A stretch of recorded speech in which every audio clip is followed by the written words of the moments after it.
কাজী Masum Akter sir, আপনার কাছে আমার প্রশ্ন, আমি আপনার সেটা দেখলাম সিদ্দিকুল্লাহ চৌধুরীর যে অপমান, আমরা এটা বুঝতেই পারি নাই যে আপনার সর্বশেষ যে সরকার কোথায় আছো, মানে এইরকম একটা প্রশ্ন আপনি সরকারকেও চ্যালেঞ্জ ছুড়ে দিয়েছেন।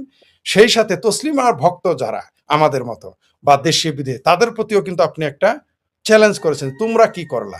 কারণ তাকে যেভাবে অপমান করা হয়েছে, যেভাবে, আমি অবাক হয়ে গেলাম। একজন মন্ত্রী ছিলেন তিনি, এই সিদ্দিকুল্লাহ চৌধুরী, তিনি কিভাবে এই ধরনের মানে বাজে শব্দ ইউজ করেন। নারী হিসেবে তাকে অপমান করেছেন, লেখিকা হিসেবে তাকে অপমান করেছেন, এবং একজন মানুষ হিসেবে তাকে অপমান করেছেন বলে আপনি উল্লেখ করেছেন, এবং আপনি রাষ্ট্রকে কাঠগড়ায় দাঁড় করিয়েছেন। সেই সাথে আমাদের মতো তসলিমা ভক্তদের জন্য কেউ আপনি কাঠগড়ায় দাঁড় করিয়েছেন।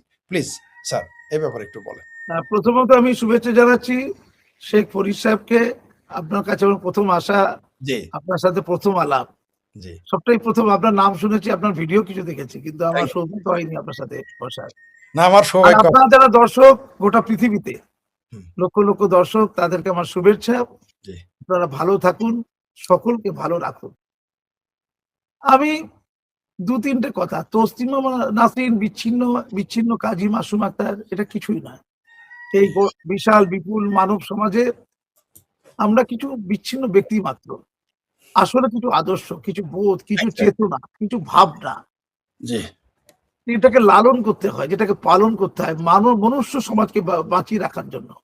সমস্ত থেকে সমাজ থেকে যত ক্লেদ, কুমুচ, ঘৃণা দূর করার জন্য।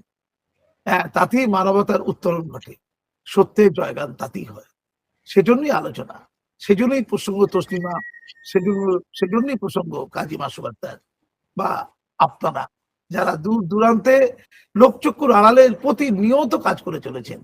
আমরা জি, জানতে পারিনি মাত্র, এ আমাদের ব্যর্থতা। বিষয় হচ্ছে তসলিমা নাসরিন লেখিকা, চিকিৎসক ছিলেন, লেখিকা। তার লেখা কারো পছন্দ হতে পারে, কারো অপছন্দ না, হতে পারে। এই মৌলিক অধিকার প্রত্যেকটা মানুষের আছে। কোনো বিষয় অপছন্দ করার অধিকারও আছে। পৃথিবীতে যুগে যুগে কালে কালে সঠিক সত্য যারা, তাদের বিরুদ্ধে গেছে বৃহত্তর মানব সমাজ। সে গ্যালিলিও বলুন, কোপার্নিকাস বলুন, হুম, সে হযরত মুহাম্মদ বলুন, তাকেও তো 13 বছর ধরে মক্কায় মারা হয়েছিল। জি, তাহলে জি, তিনি খারাপ লোক ছিলেন? সে রামমোহন রায় বলুন, সে বিদ্যাসাগর বলুন, তাদের সাথে লোক ছিল না। অর্থাৎ লোক কার সাথে প্রচুর পরিমাণে আছে, এটা দিয়ে কোনো কিছু মূল্যায়ন হয় না। যিনি বলছেন তার সাথে সঠিক দর্শন থাকলে ওটাই আসল। সঠিক কারা আছে, জি, যুক্তি বুদ্ধি সম্মত মানুষরা, তারা সঠিকের সাথে থাকে। তারা হচ্ছে সংখ্যালঘু। এই ভোটের রাজনীতিতে আমরা সংখ্যা গুরু দেখি, জি, কিন্তু বাস্তবতার মানবতার শিক্ষা দীক্ষা বোধ চেতনা সংস্কার সাধন, এই যে ভাবনা, এতে কিন্তু আমরা দেখবেন সবসময় সংখ্যালঘুদের জয়গান হয়, সংখ্যা গুরুদের জয়গান হয় না। এটা জি, খুব ইন্টারেস্টিং, মাথা রাখবেন। তাই তসলিমা নাসরিনের জন্য যদি পশ্চিমবঙ্গের অমুসলমান সমাজের একটা বড় অংশ শ্রদ্ধাভক্তি জ্ঞাপন করে, তাদের যাই লক্ষ্য থাকুক না কেন, হুম, চিন্তা যাই না থাকুক না কেন, হুম, যদি যুক্তি দেখে থাকে, সেটা অবশ্যই পূজনীয়, বরণীয়, গ্রহণীয়। জি, প্রশ্ন হচ্ছে, তসলিমার সব কথা কি সবার পছন্দ হতেই হবে? না, হতে হবে না। না, তাও সব কথা সবার পছন্দ হতেই হবে না। শেখ ফরিদের সব কথা সবার পছন্দ পছন্দ হতেই হবে, এরকম কোনো বিষয় না। মহাপুরুষদের মধ্যে তো কনফ্লিক্ট আছে। জি, এক মহাপুরুষ এক কথা বলেছেন, অন্য মহাপুরুষ অন্য কথা বলেছেন। তাহলে দুটো মহাপুরুষদের অনুগামীরা রাস্তায় নেমে মারপিট করবে? না, না, না, তারা বৌদ্ধিক আলোচনা করবে। তাদের পেন মাইটার দেন সোর্ড, তলবারই নয়, পেনটা তাদের কাছে আসুক, পেন দিয়ে আলোচনা হবে। আর আমাদের একটা দেশ আছে, ভারতবর্ষ, বাংলাদেশ, যেখানে আদালত আছে, শাসনতান্ত্রিক প্রতিবিধানের মৌলিক অধিকার রয়েছে জনগণের। জি, তারা আদালতে যাবে। তসলিমা নাসরিনের বক্তব্য অনেক লোকের কাছে নমস্য, গ্রহণীয়, বরণীয়, হুম, আর একটা অংশের কাছে গ্রহণীয়, বরণীয় নয়। স্বাভাবিক, কি হয়েছে, তার বিরুদ্ধে প্রতিবাদ করবে, প্রতিরোধ করবে। প্রতিরোধ মানে হচ্ছে কথার প্রতিরোধ, পেন দিয়ে প্রতিরোধ। আর নাহলে আদালতে যাবে, রাইট, যে কোথায় অপরাধ আছে, কোথায় না আছে, কোথায় ভুল বলেছেন, কোথায় ধর্মীয় অসম্মান করেছেন, নবীকে অসম্মান করেছেন, যাই কিছু করেছেন। নবীকে সম্মান করার যেমন অধিকার আছে, হুম, নবীর যারা ছাত্র, নবীর জীবনকে পর্যবেক্ষণ করতে গিয়ে যদি কোনো কালো খুঁজে পায়, সেই কালোকে বিশ্লেষণ করার অধিকার আছে। এক্স্যাক্টলি, তখন তো স্বচ্ছতা আসবে। রাইট, কাজী মাসুম আক্তার শ্রেষ্ঠ শ্রেষ্ঠ বললে হবে না।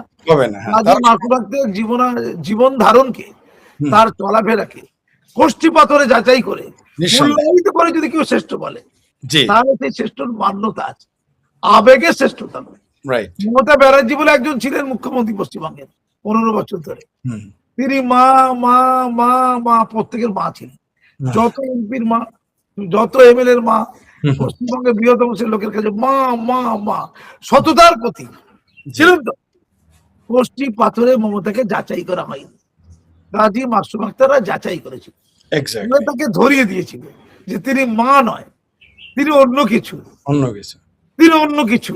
মায়ের ধারণ করে আছে বেশ, সেটা বেশ আরো ভয়ঙ্কর। ধারণ করে। মায়ের বেশ ধারণ করে সন্তানের গলা টিপে মারার জন্য যদি কোনো চক্রান্ত থেকে থাকে, আহা! সেই চক্রান্তে তিনি হচ্ছে রূপকার। এটা কাজী মাসুম আক্তাররা 15 বছর ধরে বলে আসছে। কাজী মাসুম আক্তারদের 15 বছর ধরে অত্যাচারিত হতে হয়েছে, কুলাঙ্গার বলা হয়েছে, হিন্দুত্ববাদী বলা হয়েছে, মানবতার শত্রু বলা হয়েছে এবং হত্যা করার চেষ্টা করা হয়েছে। এখন কি হলো, যারা মা বলেছিল সবাই পালিয়ে গেছে, সব লেংটিদের মতো যারা সাংসদ ছিল সব পালিয়েছে, যারা বিধায়ক ছিল তারা বলছে মাটা খুব খারাপ, মা আর নয়, মায়ের শাড়ি, শাড়ির আঁচল কোনোটাই আর ভালো নয়। কত সহজে মায়ের সাথে মিটছে না। জি। আমি বারবার বলেছিলাম, মমতা ব্যানার্জি আপনার পাশে যারা আপনাকে আল্লাহ বলছেন, মমতাকে আল্লাহ বলা হয়েছিল জানেন তো, আল্লাহ, কি মমতা। বলেন? হ্যাঁ, দেখেন। তৃণমূলের লোকেরা মমতাকে আল্লাহ বলেছিল। আর সিদ্দিকুল্লাহ, ওকে আমি গরুর কল্লা বলি, এবার বুদ্ধিটা গরুর চোখ কম আর কি, গরিব বুদ্ধি একটু বেশি। এই সিদ্দিকুল্লাহ দিদির পাশে তখন বসেছিল। হ্যাঁ, তো হ্যাঁ। যখন দিদিকে কেউ আল্লাহ বললো, তখন তখন ইসলাম দিদি তার প্রতিবাদ করবে, তাই তখন আমাকে কি আল্লাহ বলতে, আমি তো তখন ইসলাম আমার একটা সাধারণ লোক। তখন ইসলাম খতরা হয়ে যায় নাই। সিদ্দিকুল্লাহ চুপ ছিল, দেখুন ধর্ম হ্যাঁ, কি জিনিস। হ্যাঁ। আমি প্রতিভা রাজনীতিকে বলছি, সিদ্দিকুল্লাহ ক্যারেক্টারটা দেখেছেন তো, জি, জি, জি। ওটা যে দিদির পদলেহন না করলে গ্রন্থাগার মন্ত্রী থাকতে পারবো না, তাই দিদিকে কেউ আল্লাহ বললে আমাকে মাথা নাড়তে হবে, হ্যাঁ দিদি আল্লাহ। হ্যাঁ। তারপর দিদি শুধু মোল্লাদের আল্লাহ হয়েছে তা নয়, হুম। হিন্দুদেরও আবার ছিল। আরে মা বাহ! দুর্গাকে কিনে নিয়েছিল প্রায়, আরে নিজের মা মুখে না ধরে মা দুর্গা তৈরি করছিল, মনে আছে তো, নিজের মুখে। এটা মনে আছে। এই আমাদের মধ্যে দুষ্টু লোকেরা হয়ে করে তো আবার বন্ধ হয়েছে। আমরা তো একটু দুষ্টু ছিলাম না, ধরি দেবো করে তো। হ্যাঁ। আরে আমি চুপচাপ খুন করছি, ধর্ষণ করছি, লুট করছি, বলবো কেন, প্রতিবাদ করবো কেন, নিরবিচ্ছিন্ন করে যাবো, কেউ প্রতিবাদ করবে না, হুম। রাজা তুমি উলঙ্গ বলা যাবে না। এটা ছিল তত্ত্ব আর কি, আমরা তার বিরুদ্ধে গেছি একটু। তারপরে তিনি হিন্দু ধর্মের রক্ষক হলেন, তিনি হলেন মা শারদা। কে বলেছে? তার দলের লোকেরা বলেছে। তিনি তারপরে এনজয় করেছেন, হ্যাঁ, হ্যাঁ। রানী রাসমণি এনজয় করেছেন, রানী রাসমণি, মা চিন্তা শারদা। তারপরে জেন্ডারটা কন্ট্রোল করে দিয়েছিলেন তিনি। তিনি বললেন হ্যাঁ, রামকৃষ্ণ পরমহংসদেব হচ্ছে মমতা ব্যানার্জি। আচ্ছা, রামকৃষ্ণ তো পুরুষ জানি আর কি, আমরা যতটুকু জানি, মমতা তাকেও চলবে না। তার হ্যাঁ। অনুযায়ীরা বলে দিলেন মমতা ব্যানার্জি রামকৃষ্ণ পরমহংসদেব, এ যুগে রামকৃষ্ণ পরমহংসদেব। আর তার ভাইপো সেনাপতি, যাকে নিয়ে সবার এখন এত আপত্তি, সেনাপতি এখন সবার আপত্তি, তিনি হচ্ছেন কি স্বামী বিবেকানন্দ। আয় কে হায় হায়! বলেছিলেন? তিনি হায় বলেছেন। তাহলে এটাকে বলে কোষ্ঠী পাথরে যাচাই না করে মেনে নিলে এই দুর্দশা। এখন তাদেরকে দেখতে পেলে ডিম ছুটছে, আর তারা এত কলঙ্কিত চোরচিটিং বা ছ্যাচর। পশ্চিমবঙ্গের সবচেয়ে জনপ্রিয় হীন ব্যক্তি যদি দুজন থেকে থাকে এই 11 কোটির মধ্যে, হায়! একজন হচ্ছে অভিষেক, দ্বিতীয় জন হচ্ছে মমতা ব্যানার্জি। কারণ মানুষ কোষ্ঠী পাথরে যাচাই করে তাকে মা বলেনি, তাকে সেনাপতি বলে। ক্লিয়ার? ক্লিয়ার। অর্থাৎ আমাকে মাসুম আক্তারকে বা হুম। বা ফরিদ সাহেবকে বা আমাদের তসলিমা নাসরিনকে কেউ যদি শ্রেষ্ঠ বলে, কোষ্ঠী পাথরে যাচাই করেই যাচাই শ্রেষ্ঠ করে বলে, বলতে হয়। জি, কোনো আবেগ থেকে নয়। ওই শ্রেষ্ঠ বলাতে আমরা কেউ আনন্দিত হব না, রাইট। আমি আপনার মনে মিঠে শ্রেষ্ঠ বলতে হবে। আমি একমত আপনার সাথে। ক্লিয়ার? জি। এবার তসলিমা নাসরিনের লেখা কারো পছন্দ আছে, কারো পছন্দ নেই। না হতে যাদের পারে। পছন্দ নেই তারা লিখে তাকে চ্যালেঞ্জ করবে অথবা Challenge আদালতে যাবে। তাকে কি হ্যাঁ। মারতে পারে আগে বলুন? না, মারতে এটা পারে? রাইটস, এটা কারো রাইটস নেই। এইটুকু আসলে বেশি যাওয়ার দরকার নেই। বাংলাদেশে একাধিক ব্লগারকে হত্যা করা হয়েছে, হুম। তারা নাকি নবীর সমালোচক। আজ নবীর সমালোচক হবে না? নবী যা করে গেছে তার যদি যথার্থ মূল্যায়ন না হয়, তাহলে কি নবীকে শ্রদ্ধা করা হলো? আগে উত্তর দিন। না, না, না, না। এটাই বোঝানো যায় না মুসলমানদের। তারা মনে করে all critics are not enemies. এটা তাদের বোঝানো যায় না। আজকে মমতা ব্যানার্জি যদি আমাদের মতো লোকের কথা শুনে চলতেন, আজকে তৃণমূল সরকারটা পশ্চিমবঙ্গে থাকতো, রাইট। তাদের এই দুর্দশাটা হতো। খুব ভালো করে বুঝুন। হুম, আজকে ইসলাম নিয়ে গোটা পৃথিবীতে মানুষের যে অ্যালার্জি, বিরক্তি, হুম। এটা কখনই হতো না ইসলামের নিত্য নতুন সঠিক ব্যাখ্যা যদি হতো। যে এক্সাক্টলি। কিছু আলো আছে, আলো তো আছে, অবশ্যই, কিছু অবশ্যই। আলো আছে, আলো অবশ্যই। তো আছে। নিঃসন্দেহে। আমরা আলোর চর্চাটাকে রেখেও আলোর চর্চাও করতে পারি, কিন্তু এখন এমন একটা অবস্থায় করে দেখিয়ে দিয়েছে, ফরিদ ভাই সমালোচক মেরে দাও, হ্যাঁ, এটাই সমস্যা। কাজী মাসুদ ভাই সমালোচক মেরে দাও, মাসুম মাসুদ আক্তার সমালোচক মেরে দাও, হ্যাঁ, তোসমান আলী সমালোচক মেরে দাও। এই কি রে ভাই, এটা লোক তো তো এটাকে ইসলাম মনে করছে। হ্যাঁ, হ্যাঁ, হ্যাঁ, হ্যাঁ, ভালো করে বুঝুন, কালো দিক থাকুক না, ভালো দিকটাও থাকুক। অবশ্যই, হয়তো 100-র মধ্যে 5টা কালো, 95টা আলো, কিন্তু এই অবশ্যই। 5টাকে কেন্দ্র করে এমন একটা আচরণ মুসলমান সমাজ করছে, বাকি 95টা কেউ নষ্ট কেউ হয়ে বললো 5টা ভালো, আমি জি, বলছি ধরুন আমি বললাম 95টা ভালো, হ্যাঁ, 95টা ভালোটা নষ্ট হয়ে গেল। নষ্ট হয়ে যাচ্ছে। ঠিকই বলেছেন। আমি অনেকটাই দেখলাম না। জি, আমি অনেকটাই কবে দিলাম টাইম করবো না। জি, অনেকটা এরকম যে, এক হাঁড়ি মানে দুধের এক কড়াই দুধে না, একটু কুচনা দিয়ে দিল। বিষয়টা এবার এরকম। দেখুন, ইসলাম ইকুয়াল টু অগণতান্ত্রিক, ইসলাম ইকুয়াল টু স্বৈরাচারী, হুম, ইসলাম ইকুয়াল টু নারী বিদ্বেষী, এইগুলো যে কথাগুলো উঠে উঠে আসছে, এদের এটা কারণে। তো জবাব যুক্তির আলোকে দিতে হবে, মেরে দিতে হবে। জি, জি, যখন 1400 বছর আগে নারীদেরকে অধিকার দিয়েছিল ইসলাম, সম্পত্তিতে হাফ অধিকার দিয়েছিল, জি, হাবুদ এটা 1400 বছর আগের অধিকার, ভালো করে বুঝুন। এটা বিশাল তখন ব্যাপার। ভারতবর্ষে নারীদের সমুদ্র যাত্রা করা নিষিদ্ধ ছিল, জি, জি, জি, লেখাপড়া করা নিষিদ্ধ ছিল, জি, সম্পত্তিতে কোনো অধিকারই ছিল না। জি। এটা তো তখন তারপরে 1400 100 বছর বছর পরে, আগে এটা বিশাল, এটা বিপ্লব, এটা বিপ্লব। হ্যাঁ, 1400 বছর পরে আমরা সেই 1400 বছর আগে যদি সংস্কার সাধন করি, হুম, বাস্তবের নিরিখে, বাস্তবের আলোকে, জি, জি। নীতি কোথায় ছিল? না, আমাদের সংস্কার করা যাবে না। যাবে না, রেনেসাঁস আরে আনা কুলীন যাবে প্রথা না। তো হিন্দু সমাজে ছিল। হ্যাঁ, হ্যাঁ, কালকে একজন ব্রাহ্মণের সাথে কথা বলছিলাম, কুলীন ব্রাহ্মণ।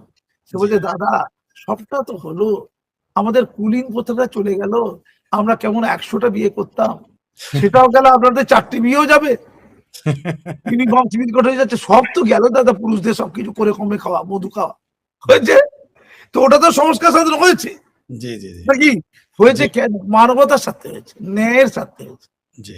যুক্তির স্বার্থে হয়েছে, আচ্ছা স্যার, প্রগতিশীলতার স্বার্থে হয়েছে, নতুন পৃথিবীর স্বার্থে হয়েছে। আপনাকে একটু ইন্টারাপ্ট করি। আপনাকে তসলিমা নাসরিন এবং সালমান রুশদির চর বলে আক্রমণ করা হয়েছিল বলে শুনেছি। এই বিষয়ে যদি একটু সংক্ষিপ্তভাবে বলতেন। দেখুন, আমাকে যখন মারা হয়েছিল না মেট্রিক পরীক্ষায়, আমি একটা উচ্চ মাধ্যমিক সরকারি স্কুলের হেডমাস্টার ছিলাম। জি, সেখান থেকে আমার মনে হয়েছিল মেট্রিক পরীক্ষায় যাবো, ওটা ঠিক করবো, হুম, সংস্কার সাধন করবো। হুম। কেউ যদি প্রেসিডেন্সি ইউনিভার্সিটি ছেড়ে ওই ঝাড়গ্রাম কলেজে পড়াতে যায়, সেটা যেমন ত্যাগ, কিন্তু ত্যাগই বলতে পারে। অবশ্যই, অবশ্যই। রিফর্ম করতে, আমার বেতনও হলো, রিফর্ম হলো, বেতন একটু কমে ছিল, আমি হায়ার সেকেন্ডারি জায়গা থেকে সেকেন্ডারি জায়গায় গিয়েছিলাম, নিজের বেতন কমিয়েছিলাম। এরকম আছে ঠিক। দুনিয়া, পাগল। আপনি আমি সেই ঠিকই